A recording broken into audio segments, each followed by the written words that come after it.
Siap? Siap? Alhamdulillah yang hadir siap, saya agak siap. Kita sepakati sampai jam 11 kurang 5 menit. Setuju? Setuju? Baik. Jamaah yang mudah-mudahan rahmat Allah.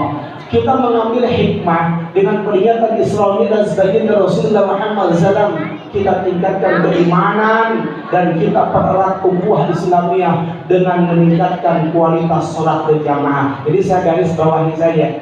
Jadi biar kata tema di atasnya panjang, ujungnya ada pada akhir tema ini. Apa? Meningkatkan kualitas sholat berjamaah. Kalau sholat berjamaahnya sudah maksimal, insya Allah keimanannya maksimal. Kalau sholat berjamaahnya maksimal, insya Allah ukhuwah Islamiyah pun akan maksimal. Tapi kalau sholatnya tidak maksimal, jangan harap imannya meningkat. Kalau sholatnya tidak maksimal, jangan harap orang itu bersaudara karena Allah Subhanahu Wa Taala. Kenapa? Rasulullah dalam hadis yang menjelaskan, awwalu ma yuhasabu 'alaihi al-'abdu yaumal qiyamah. Yang pertama kali akan dihisab di hari kiamat nanti adalah apa? Salatnya. Hamba di hari akhir nanti akan dihisab oleh Allah adalah salatnya. Fa in saluhat saluha sa'iru amalih. Kalau salat orang itu bagus, maka baguslah seluruh amal-amal yang lainnya. Fa'idha fasadat fasada sa'iru amali. Tapi kalau sholatnya seseorang itu rusak, maka rusak pula lah seluruh amal-amal ibadah yang lainnya.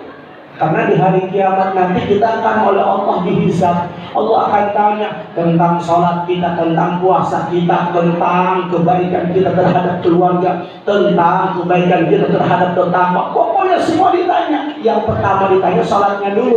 Kalau sholatnya itu sudah bagus, insya Allah yang lainnya pun akan bagus. Tapi kalau sholatnya rusak, yang lainnya pun akan bermasalah. Guru saya pernah berkata kepada saya, jelema hirup mah tergantung tina sholatna punten bahasa Wuhan.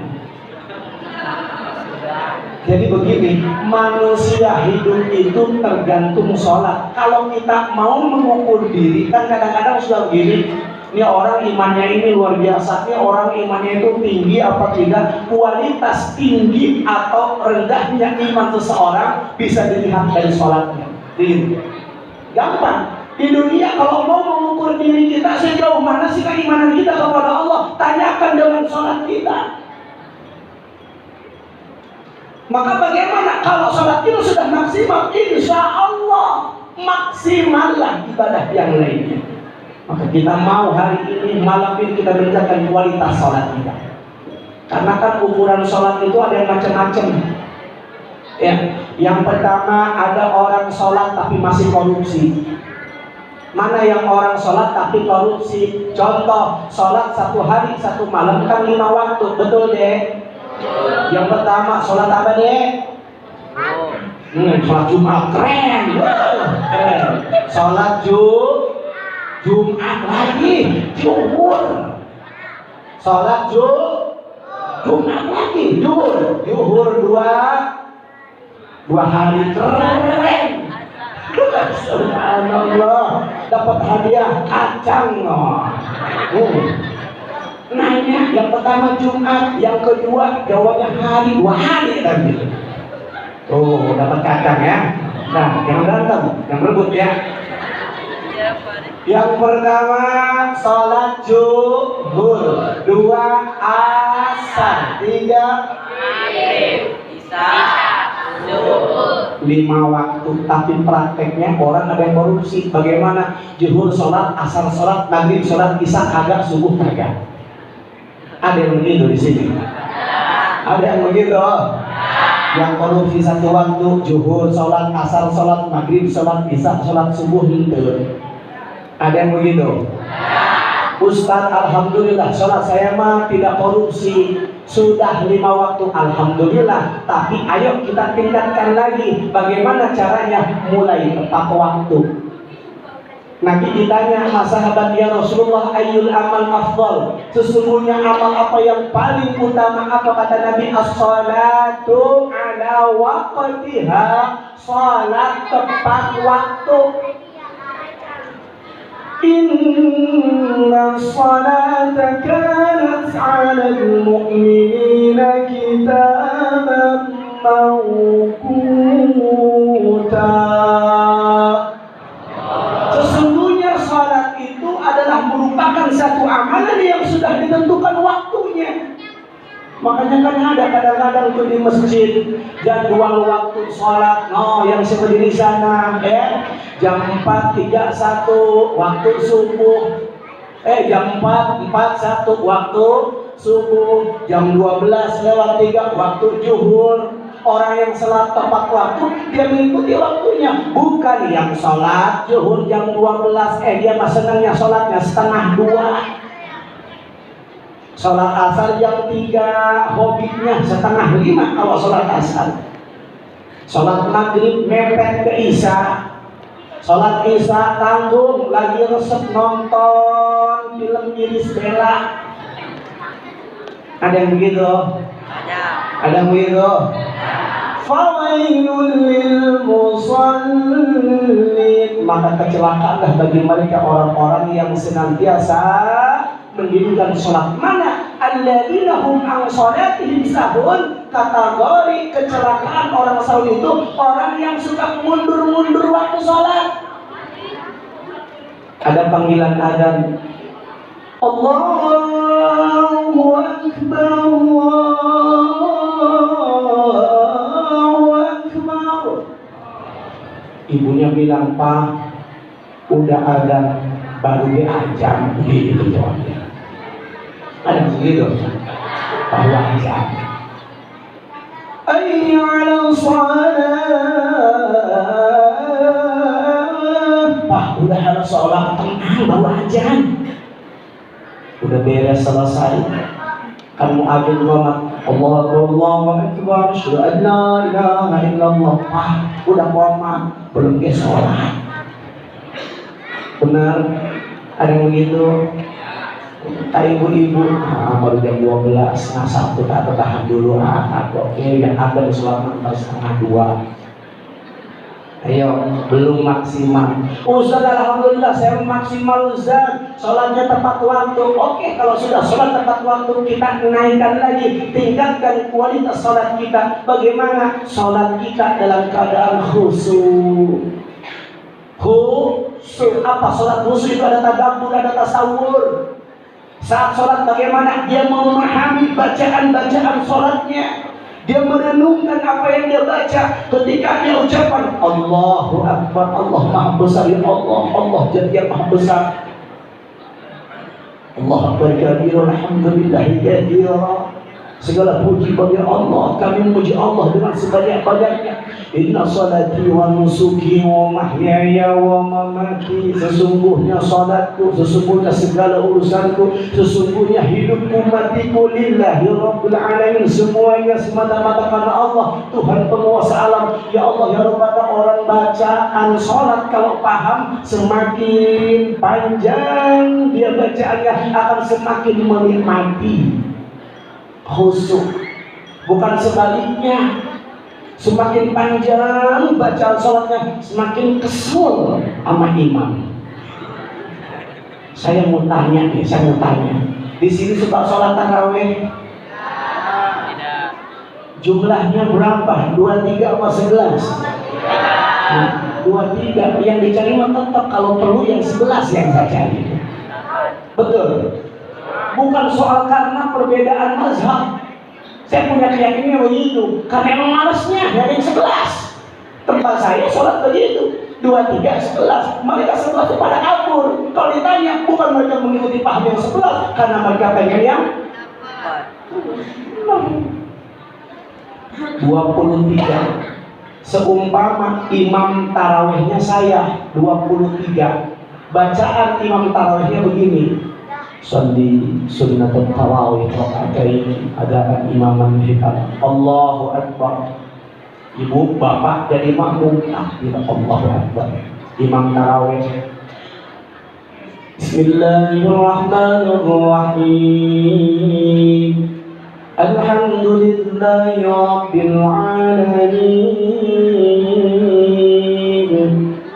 Ar-Rahmanir Rahim. Maliki yaumiddin. Iyyaka na'budu wa iyyaka nasta'in. Kira-kira bagaimana perasaan ibu bapak? Enak-enak, mulai mau bilangan. Imam nerusin, ghairil maghdubi 'alaihim waladdallin.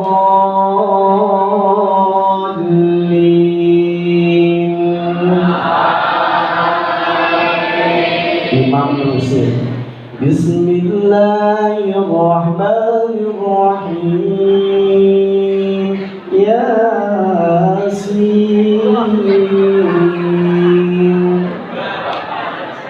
Ya Allah, itu yang sholat bu istighfar. Astagfirullah, Yasin 80 ayat lebih. Ini imam kira-kira bacanya satu rakaat berapa puluh ayat ya? Di sholat ditanya-tanya. Sholat khusyuk itu yang dilihat tempat sujud bu, bukan yang dilihat dinding. Ada orang sholat Allahu Akbar dilihat dinding cicak kawin, dilihat bu, cicak kawin kejar-kejaran kawin, kawin cicak kali ya. Yang dilihat tempat sujud, sholat khusyuk. Bismillahirrahmanirrahim. Alhamdulillah. Karena imam bacanya surah Yasin 20 ayat belum selesai, mulai terganggu kehusuan kita. Yang tadinya melihat tempat sujud mulai diangkat kepala kita. Dendek dikit, siapa si imamnya? Pas dilihat, oh imamnya Ustadz Bunyadi ternyata. Saya mau tanya, kira-kira selesai sholat tarawih mau salaman sama imam kagak? Kagak ngapain? Puring kesel, balik langsung ke rumah kagak? Ngeliat jadwal lagi. Ini Ustaz ini malam apa lagi ya? Ntar imamin tarawih di sini. Oh malam ke-17. Nanti besok malam 17 saya mau sholat di musola yang lain. Benar, benar.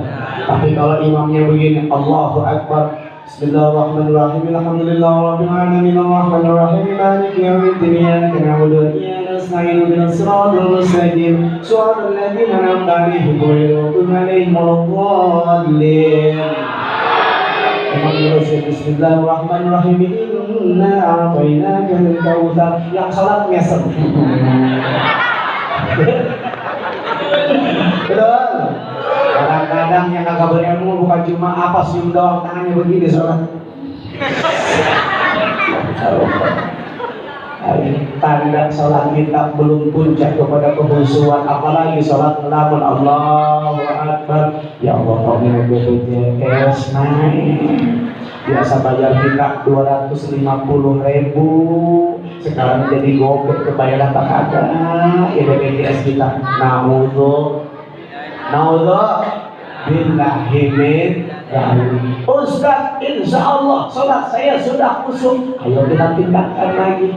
Bagaimana sholat berjamaah di masjid khusus untuk laki-laki?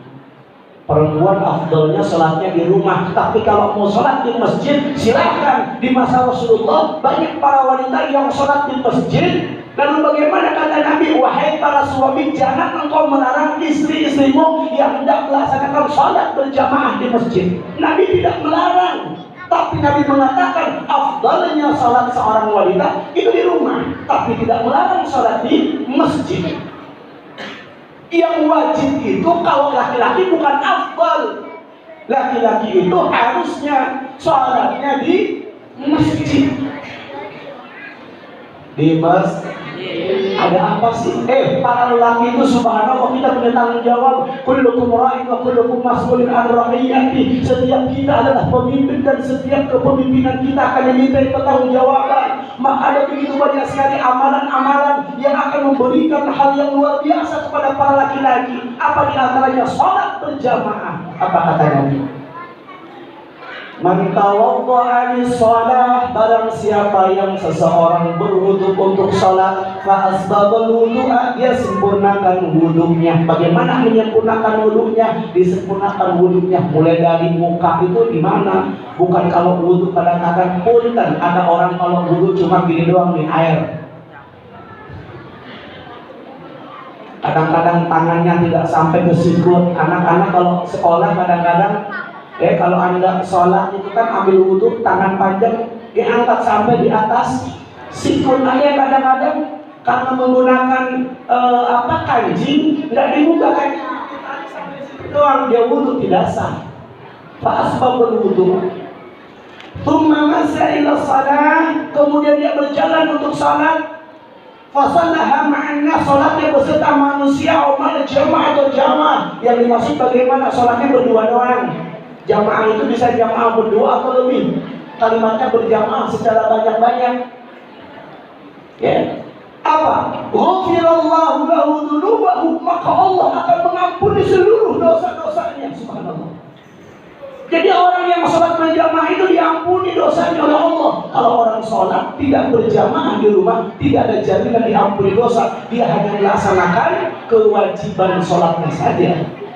Yang berjamaah pahalanya 27 derajat, diampuni dosanya. Yang sholat sendirian tidak ada jaminan diampuni dosa, pahalanya 1 itu. Kalau busuk, kalau nggak busuk lain cerita.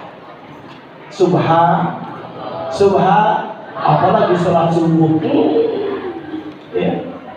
Allahumma barik li ummati fi bukuriha, doa Nabi, wahai Allah, berkahilah umatku di pagi hari ini, mereka yang sholat subuh berjamaah.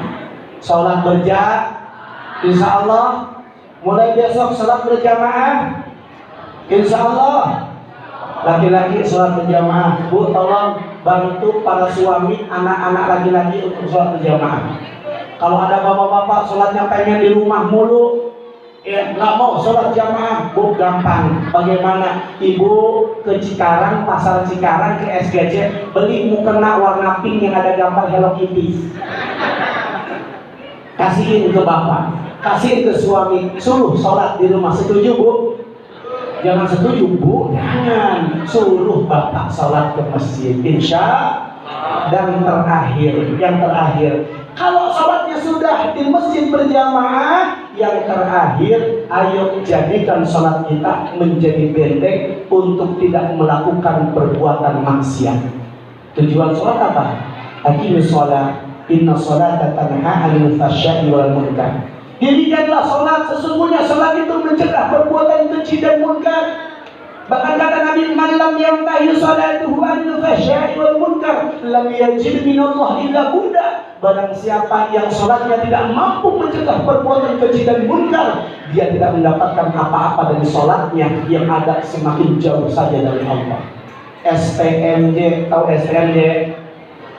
Susu telur madu jahe itu enak, yang tadi saya minum. SPMJ, sholat terus, maksiat jalan terus. Sholat tapi masih bohong, sholat tapi masih khianat, sholat tapi masih juga judi, sholat masih juga senang makan harta riba. Maka orang yang sholat begitu, dia nggak dapat pahala dari sholatnya, yang ada semakin jauh. Atau kalau gitu nggak usah sholat, nggak dapat pahala, itu dosa. Serba salah kan? Kagak sholat dosa, sholat tidak berpahala. Bagi siapa? Mereka yang tidak bisa menghentikan perbuatan maksiat. Bismillah, kita minta kepada Allah, mudah-mudahan dengan kita meningkatkan kualitas ibadah sholat kita, maka insya Allah berkualitaslah seluruh amal-amal ibadah kita yang lainnya. Amin. Mudah-mudahan selepas acara ini, khususnya warga perumahan apa namanya? Suka raya, mudah-mudahan semuanya menjadi ahli sholat. Mudah-mudahan semuanya menjadi ahli sholat. Sholatnya berjamaah, yang laki-laki sholatnya berjamaah, yang laki-laki. Amin ya rabbal alamin. Jamaah, barangkali itu saja yang dapat sampaikan. Mohon maaf kalau ada kata-kata saya yang kurang berkenan, kalau ada kata-kata saya yang kasar, yang menusuk hati yang agak. maafkan saya karena emang saya makhluk kasar, jadi bahasanya kasar bukan halus. Mudah-mudahan semua bisa memaafkan saya. Kesempurnaan hanya milik Allah, kesalahan dari pribadi. Yang terakhir buat saya, satu kali saya berhadapan dengan saudara semuanya, maka selamanya Anda semuanya adalah sahabat saya. Anda semua adalah saudara saya. Insya Allah dengan semakin kita banyak saudara di hari kiamat nanti bisa memberikan kontribusi kebaikan, karena sahabat-sahabat yang soleh pun bisa memberikan syafaat terhadap sahabatnya. Anda sahabat saya sahabat Anda semuanya. Mudah-mudahan kita bisa saling tolong menolong di hari akhir nanti. Amin ya rabbal alamin.